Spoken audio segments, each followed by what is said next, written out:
Bonjour à tous et bienvenue dans cette vidéo. Aujourd'hui, la fameuse vidéo sur le bizutage que vous avez été nombreux à me réclamer, surtout au vu de l'actualité qui a mis en avant des procès ou plutôt même des dépôts de plainte contre l'armée de l'air et de l'espace. Beaucoup de personnes m'ont questionné sur mon expérience face au bizutage dans la marine. Ce que je vous propose, c'est de vous répondre juste après le jingle.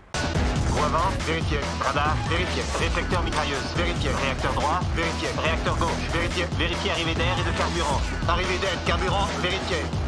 Allons-y, dépêchons, dépêchons. Système de communication, vérifié. Moyen de pressurisation allumé. Tout est ouvert, allons-y.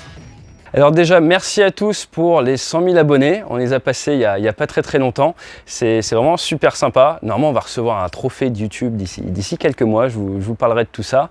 Je ne sais pas si vous avez vu que nous venons de lancer une nouvelle chaîne en anglais.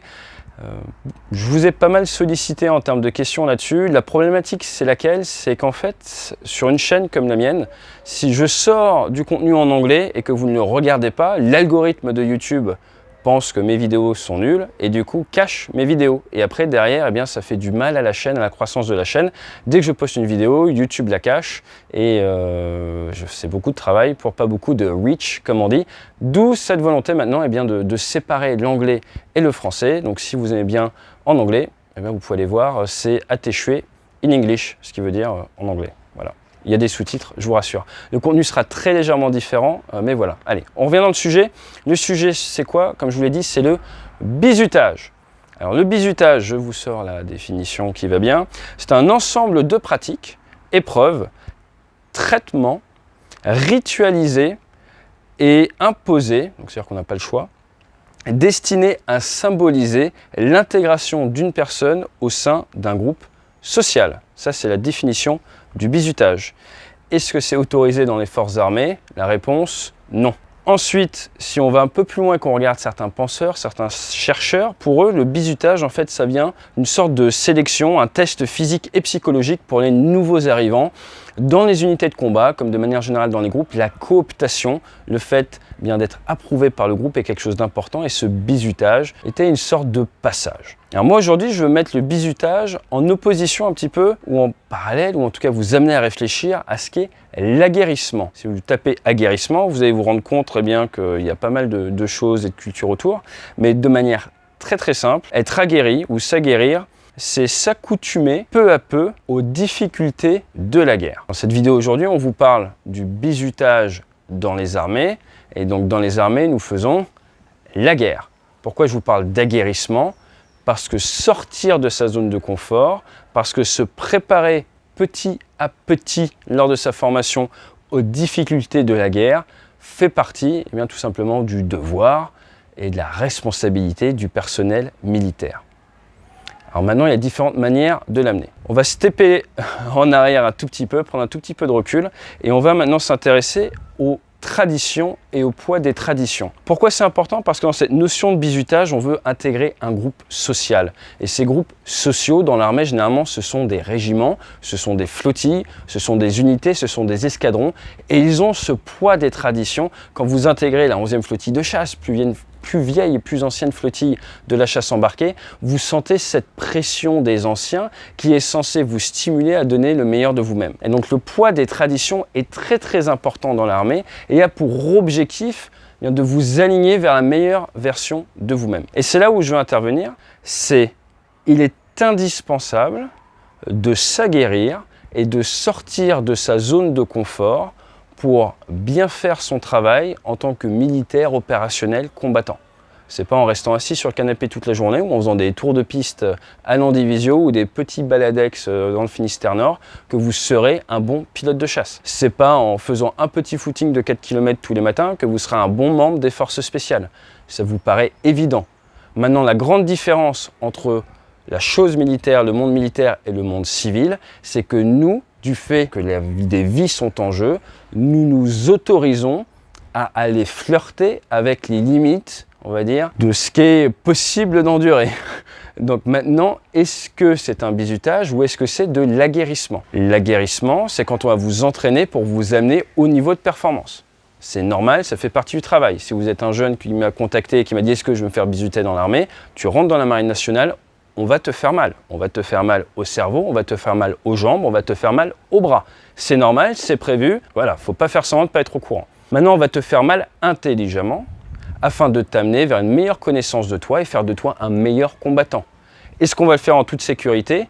Oui, on a appris des procédures, on va faire le mieux possible pour que ta sécurité soit au cœur des préoccupations et que tu survives à cet entraînement. Si tu ne survis pas à cet entraînement ou que tu te casses physiquement, tu ne pourras pas faire le job. Donc il y a une fine balance. À ne pas confondre avec le bizutage, qui est quelque chose de complètement gratuit, j'ai envie de dire. Et à l'heure actuelle, quand on voit les dépôts de plainte, ce sont des choses qui sont un petit peu hors sujet avec cet aguerrissement. Maintenant, et c'est pour ça que je vous ai posé ces bases-là, réfléchissez 2 minutes, prenez du recul. Si vous faites partie d'une unité de combat qui est à fond, qui est au taquet, qui est beaucoup engagé, qui est beaucoup sollicité, qui a un très haut niveau de standard et qui a une excellente formation. Vous vivez, vous pilotez depuis un environnement complexe, la mer, le porte-avions, vous n'avez pas vraiment le droit à l'erreur au quotidien. Le niveau d'exigence est très très haut. Pour que vous soyez au standard, qui est très très haut, il va falloir vous entraîner.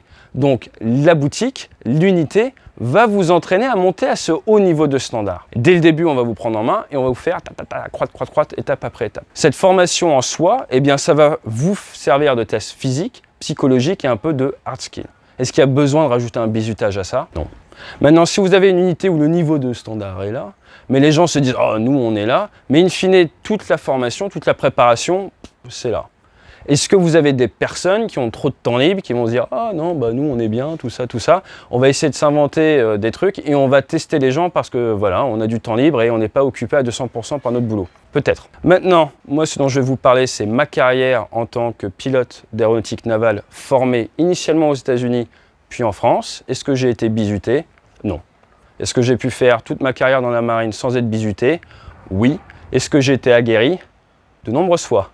Est-ce que ça m'a servi? Oui. Est-ce que par moments j'ai souffert? Oui. Est-ce que c'était fait intelligemment et pour mon bien? Oui. Et sortons encore une fois, prenons du recul, je sais qu'il y a eu des livres qui sont sortis en France et tout. Comparons à ce que font les autres nations. Aux États-Unis, est-ce qu'il y a du bizutage chez les pilotes amérindiens ou autres? Je n'en ai pas vu. Est-ce qu'il y a du respect du personnel? Oui. Est-ce qu'il y a du respect des élèves? Oui. Est-ce qu'ils arrivent à monter à un très haut niveau de standard en tout respect du personnel et des élèves? Oui. Et est-ce que ça provient aussi de l'état d'esprit global et de l'état d'esprit des élèves? Complètement. Un exemple, un élève américain était au simulateur avec un vieil instructeur civil contracteur. L'instructeur s'énerve, le pilote n'est pas tout à fait au standard, il se met à essayer de lui faire monter la pression et il le traite de « failed abortion ». Il dit à l'élève, tu es un avortement raté. Réaction du pilote, c'était au simulateur, il arrête la séance, il sort, il va voir le commandant. Il rend compte au commandant, premier devoir du militaire, c'est rendre compte. Le commandant fait action, le contracteur civil est blâmé et la progression de carrière continue, aucun souci pour l'élève. Culture différente, mindset différent. Maintenant, pourquoi je vous parle de ça? Parce que les pilotes de chasse de l'aéronaval sont formés aux États-Unis, qu'on est un peu biberonné à ce mindset américain et qu'on est là pour créer de la valeur professionnelle, pas pour essayer d'humilier nos camarades. Donc, à la question « as-tu été bizuté ?» en tant que pilote d'aéronautique navale, non. Si vous rentrez dans l'aéronautique navale en tant que pilote de combat, je ne vois pas pourquoi vous feriez bizuter. J'espère que ça répond à votre question. C'est pas un sujet facile. On aurait pu le prendre de plein de manières différentes. Moi, j'ai essayé de vous faire prendre un tout petit peu de recul sur cette notion de transition, sur la nécessité d'aguerrissement du militaire, sur si vous avez un bon leadership, si vous avez des bons process, si vous avez un bon mindset, si vous êtes bien aligné à la création de valeur, le bizutage, de par même sa définition, symboliser l'intégration d'une personne au sein d'un groupe social, vous pouvez le faire en formation, j'ai envie de dire, ou en sélection normale. Vous pouvez le passer en aguerrissement, ça fera le job et ça permettra quand même la cooptation. Donc j'espère que ça répond à vos questions et je vous dis à bientôt. N'hésitez pas à venir voir sur macone.tv, on a des vidéos très sympas. Et là, ici, nous sommes où? Nous sommes à Osgore. Nous venons de finir un stage. Le prochain, c'est du 1er au 3 octobre. Est-ce qu'on a bizuté nos stagiaires? Non. Est-ce qu'on les a aguerris? Ils sont derrière, là, certains. Ils disent oui avec la tête. Allez, fly safe.